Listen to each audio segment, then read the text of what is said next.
Hello students, what is going on? My name is Abdullah Momin from On Target Classes और आज के इस video में हम wave particle duality of matter पढ़ने जा रहे हैं। अगर आप इस चैनल पर पहली बार आए हो और आप फिजिक्स सीखना चाहते हो, specially class 11th and class 12 syllabus, तो इस चैनल को जरूर सब्सक्राइब करना।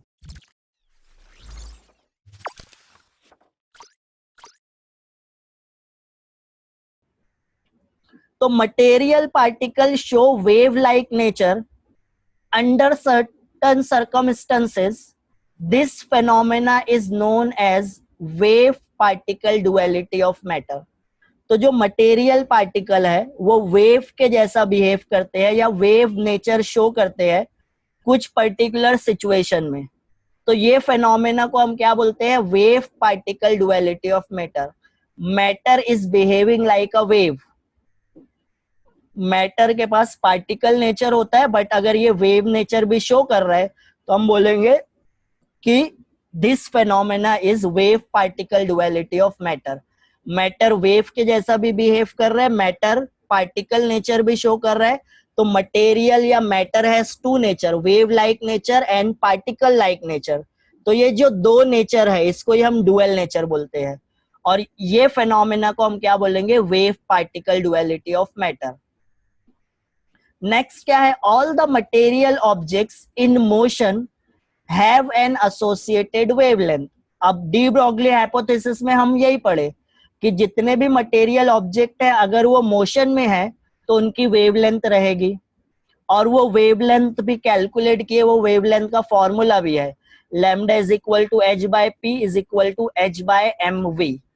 एच यहाँ पे प्लैंक्स कांस्टेंट है, पी मोमेंटम है, और वो मोमेंटम को हम मास इनटू वेलोसिटी लिखते हैं। ये डी ब्रॉगली हाइपोथेसिस का फॉर्मूला था। उसके बाद नेक्स्ट स्लाइड क्या है? The wavelength for macroscopic very large particle are so small that they can not be measure.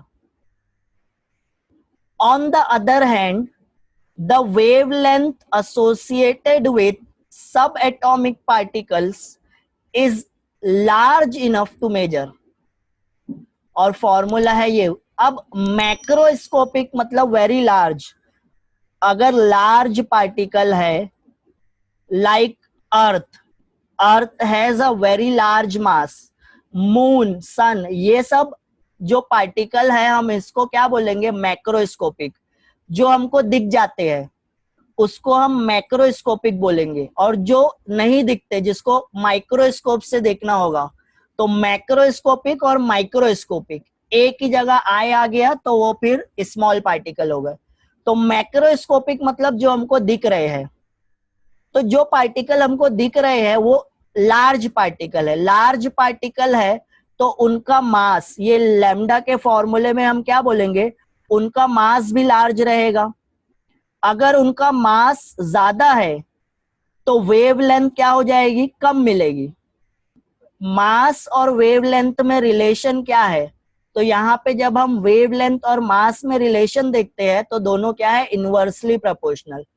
तो अगर पार्टिकल का मास इंक्रीज करते जाएंगे तो वेवलेंथ क्या हो जाएगी? डिक्रीज।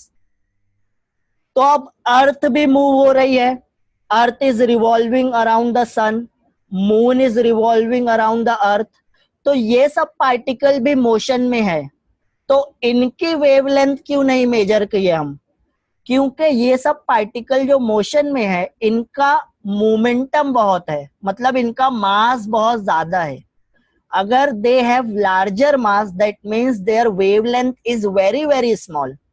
तो हम यहाँ पे क्या बोलेंगे? The wavelength of macroscopic means large particle are so small that they can not be measure. तो अगर लार्ज पार्टिकल है मतलब मास ज्यादा है, अगर मास ज्यादा है मतलब वेवलेंथ कम है, और ये वेवलेंथ इतनी कम है कि हम इसको मेजर नहीं कर पाए अभी तक। तो लार्ज पार्टिकल, लार्जर मास वाले पार्टिकल की वेवलेंथ हम मेजर नहीं कर सकते। But on the other hand, the wavelength associated with subatomic particle like electron, proton, ये सब सब एटॉमिक पार्टिकल है, तो इनका मास क्या होता है? बहुत स्मॉल होता है। अगर इनका मास स्मॉल है मतलब इनका मोमेंटम स्मॉल है, they have very very smaller mass. Mass small मतलब वेवलेंथ लार्ज.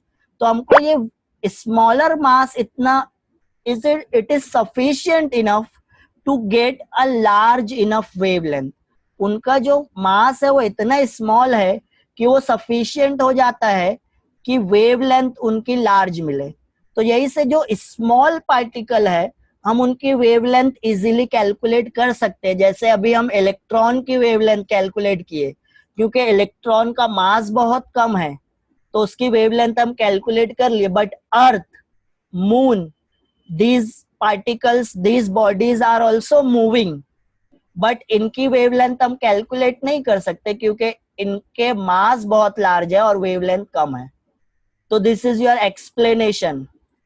तो अब लास्ट स्लाइड में हम कंक्लूजन देख सकते हैं क्या लिखा है. तो in conclusion, for both electromagnetic radiation and atomic and subatomic particles, particle nature is dominant during their interaction with matter. तो दोनों केसेस में या तो वो इलेक्ट्रोमैग्नेटिक वेव रहे या तो सब एटॉमिक पार्टिकल्स रहे. इलेक्ट्रोमैग्नेटिक वेव या सब atomic particle, particle nature show करते हैं. पार्टिकल नेचर उभर के आता है, डोमिनेंट है मतलब दिख रहे हैं हमको during their interaction with matter. तो यही तो हम पढ़ रहे हैं कि जब इलेक्ट्रोमैग्नेटिक वेव मैटर के साथ इंटरेक्ट करेगी तो पार्टिकल नेचर, और अगर वेव के साथ इंटरेक्ट करेगी तो वेव नेचर. तो यहाँ पे अब दोनों की बात कर रहे हैं हम, इलेक्ट्रोमैग्नेटिक रेडिएशन की भी और सब एटॉमिक पार्टिकल की भी. मतलब रेडिएशन और पार्टिकल, रेडिएशन और मैटर जब पार्टिकल के साथ बिहेव करेंगे या मैटर के साथ इंटरेक्ट करेंगे तो पार्टिकल नेचर शो करेंगे, और जब वेव के साथ इंटरेक्ट करेंगे तो वो वेव के जैसा शो करेंगे. तो on the other hand, during their interaction with the wave nature is dominant. क्या रहेगा? वेव नेचर डोमिनेंट रहेगा. कब? जब वो वेव के साथ इंटरेक्ट करेंगे. तो जब पार्टिकल्स के साथ इंटरेक्ट करेंगे या जब इलेक्ट्रोमैग्नेटिक रेडिएशन पार्टिकल के साथ इंटरेक्ट करेगी तो वो पार्टिकल के जैसा बिहेव करेगी, और यही दोनों जब वेव के साथ इंटरेक्ट करेंगे तो वेव के जैसा बिहेव करेंगे. तो both electromagnetic radiation as well as matter has dual nature.